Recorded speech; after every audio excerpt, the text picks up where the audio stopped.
Is Galaxy S24 really worse than the super successful S23? Is it a worthy choice in the long run, and can the promised AI features compensate the lack of hardware upgrades? Or is it still the best compact flagship smartphone out there? Let's inspect!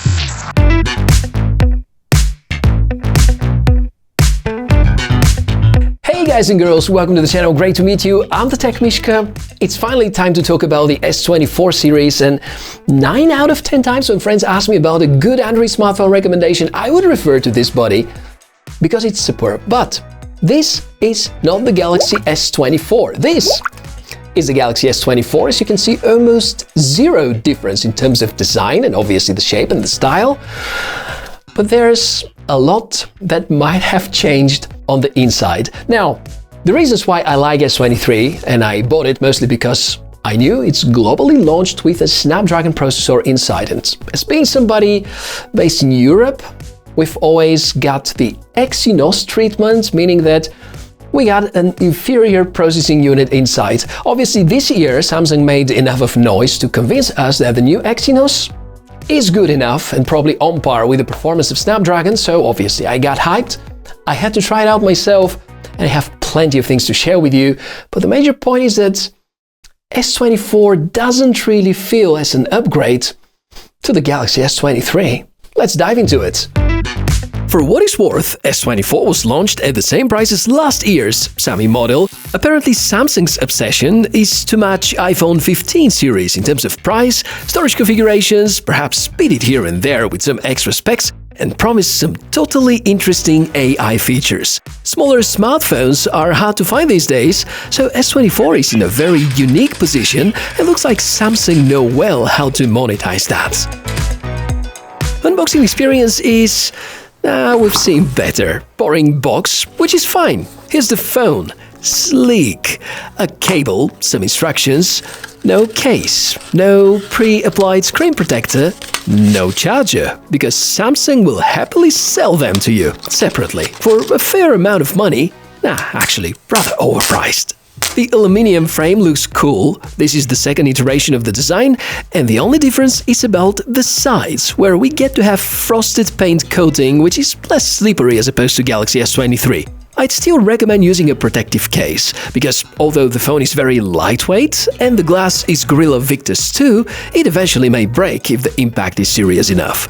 Overall, Samsung have kept most of the things from last year's model as they are. Nice-looking speaker cuts, very well-balanced buttons, good waterproof rating and tolerable camera bumps. This kind of placement is perfect for putting any of these quick-attach ND filters, something that I've used with S23 quite often in combination with the professional camera modes. With less changes on the outside, I would expect more things going on for the internal components, but looking at the specs, they kind of remind of S23 in many ways. News is that now, if you live outside China or the United States, you're likely going to end up with a Samsung-made Exynos system on a chip. The battery is slightly bigger, the screen steals another few millimeters from the bezels. I guess the big news around S24 are indeed the AI integrations and the longer software support.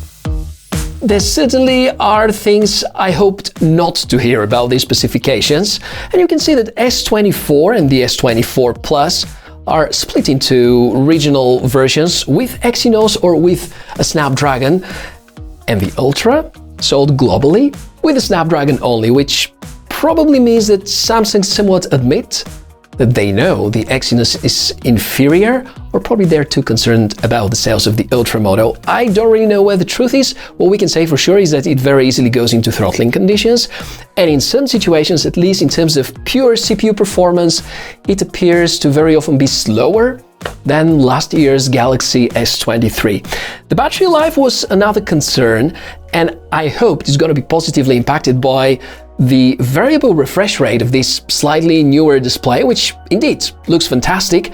But it turns out that yes, if you watch videos primarily, there might be slight increase in terms of battery life, but when it comes to standby, it's not really any better than S23, and overall I felt like it's a slight decrease despite the slightly bigger battery capacity side.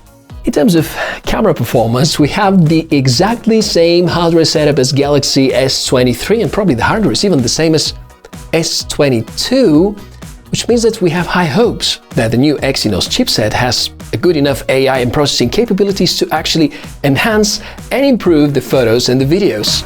And it seems to deliver. Photos are with a lot of details and probably somewhat better processing. Daytime results almost don't matter because even mid-rangers are capable of producing excellent snaps these days. Nighttime photos are a lot more interesting and, well, full of life. What you see here, you're about to experience with the S24 Plus as well. So the big question is not whether the photos taken with the US model are gonna be better, it is about how much better exactly these photos are gonna be. Because if I put it side by side with the Xiaomi 14, the Galaxy S24 makes photos look surprisingly poor on details. Video recording with the main camera feels with better stabilization as compared to last year, color science is about the same, and most videos are perfectly usable for professional purposes if you record in 10-bit format. This gives you more room for enhancements in post-production.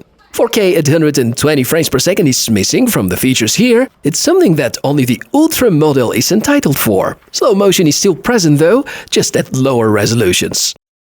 What surprised me the most, after all the promises for AI enhancements and software perfection, the portrait mode has famously failed me a few times. If the background is too busy, the Exynos-tuned algorithm doesn't seem to feel comfortable and defocuses the foreground. For the record, I never have this issue with S23. I wouldn't expect it from a camera setup that Samsung reused for a third consecutive generation. Maybe they've already solved the problem via an update by the time you watch this video though. Other than that, the only part I could somewhat criticize is the Google Pixel-like overprocessing of the photos. I love it, just it sometimes is too much and could be that it somewhat pushes professionals back. But overall, the camera experience is a spot on. You have the perfect smartphone app, and those of you who have a Samsung phone likely already enjoy the countless photo editing options, the variety of filters and shooting modes, and the tidiness of the app. Yeah, I totally prefer it over the Google Pixel camera app and feel that it deserves to be the default for all the Android phones. For the record, I'm a OnePlus fanboy, so please don't blame me for being biased. Quite the opposite, I'll carry on with pointing to the suboptimal components. Take the display for instance. Samsung make a U-turn about their color adjustments. Not only the display is now pale and less vibrant, which many people immediately notice, the colors sometimes look washed out if you directly switch from S23's tuning. And on top, the vivid mode is not vivid. And with some apps at maximum brightness, it feels like the adaptive color toning is on all the time, despite the fact I'm keeping it off. The white balance floats too much, and the brightness peaks are very irregular. I noticed this while flying my DJI drone recently. So the new display is supposed to be class-leading, however, it feels like Samsung have some extra work to do on the firmware and software side, and guess what? I was happier with S23. Gaming is maybe a little improved with the Exynos 2400, but it's far from what you'd get on a Snapdragon 8 Generation 3. Samsung deployed an army of experts to explain how cool ray tracing for games is because this phone supports it, and might be just too few games have it implemented. And if we compare the pure performance of the popular ones, I didn't really notice higher frame rates and responsiveness compared to the model from last year, so it felt kind of the same, maybe somewhat warmer. The throttling tests clearly show that in long run, at a maximum load you would get higher scores with Snapdragon 8 Generation 2, so the 3 must be crazy good. And hey, this Exynos thing is once again hungry for power.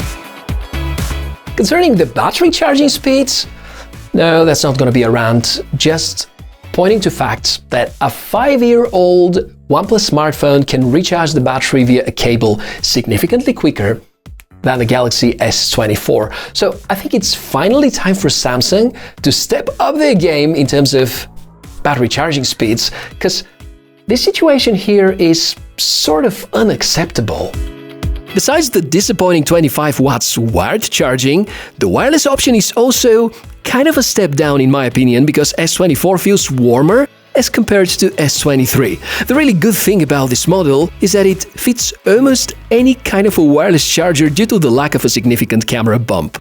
The speakers, on the other hand, are once again excellent. I'd say the best in class. Just hear this and prove me wrong.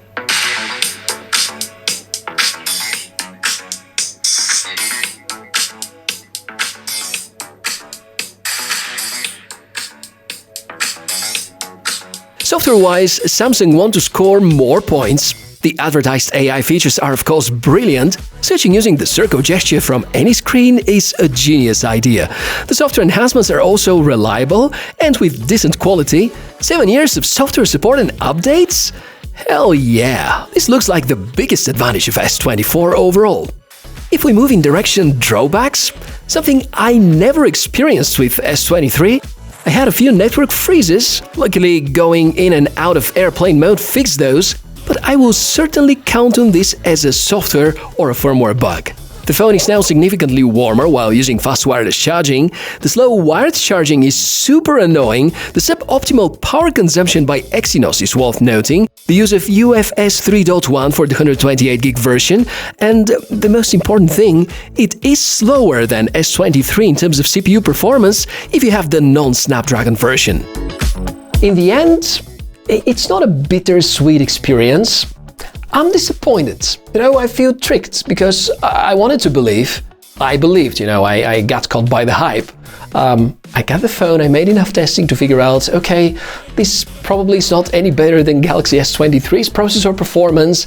In terms of camera, sometimes slightly better, sometimes slightly worse, and overall doesn't feel like an upgrade. And I'm pretty sure that the Snapdragon 8 Generation 3 back version would have really superb performance. So if you wonder whether you should upgrade if you have the S23 and you live in a region where Exynos are what you can buy, stay with your current setup.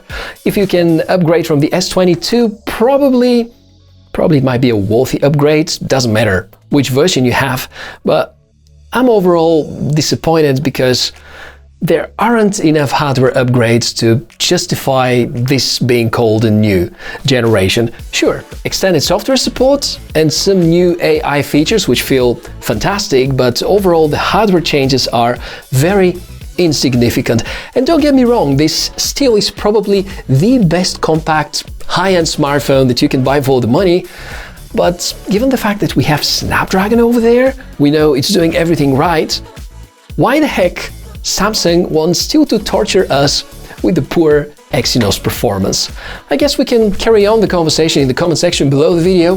Thank you very much for watching this episode. If you still want to buy the S24, links are in the video description area. Please subscribe to the channel and support my work over here. I'm Michael and wish you a fantastic day. Bye.